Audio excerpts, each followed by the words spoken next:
Well, new at 11, small businesses and nonprofits in the Valley are breathing a sigh of relief. Assembly Bill 106 has been signed by Governor Sisolak. Now, that will provide an additional $50 million to small businesses by way of emergency grant funding. And 13 Action News reporter Austin Carter is near Charleston and the 15, speaking with business owners who need that help. And this spot here has been closed since the end of December. The owner tells me she simply can't operate with limited capacity. And adding on top of that, they just found out that there's a roof problem here as well. So you can imagine any grant money will be critical. We can't produce revenue for the state if we're not open. The sign is on, but the doors are shut at Lola's Louisiana Kitchen in downtown. Owner Lola Picorni says ongoing restrictions and a lack of financial help is keeping it that way. My main priority was making sure that my employees remained employed. And that may be possible as much needed relief is on the way to the tune of $50 million additional dollars in grant money.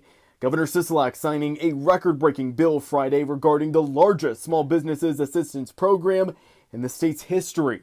Total funding for the program will now reach past $100 million. I think it's very important, not just for us, but for the state. And it's not just small businesses who need help, it's nonprofit organizations too.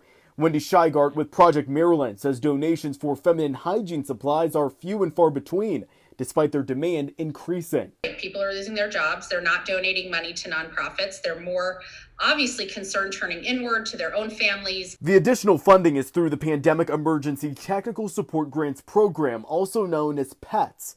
So far, the program has approved over 4,500 applications to help small businesses and nonprofits statewide. But especially for smaller nonprofits like myself who don't have the ability to write for large grants and aren't, super on the radar, every little bit helps us. $1,000 to us, $500 to us is just essential to keeping us going. And on Monday, places like restaurants can increase their capacity to 35%. Lola here tells me, though, that still won't be enough to get the doors open. I'm Austin Carter, 13 Action News.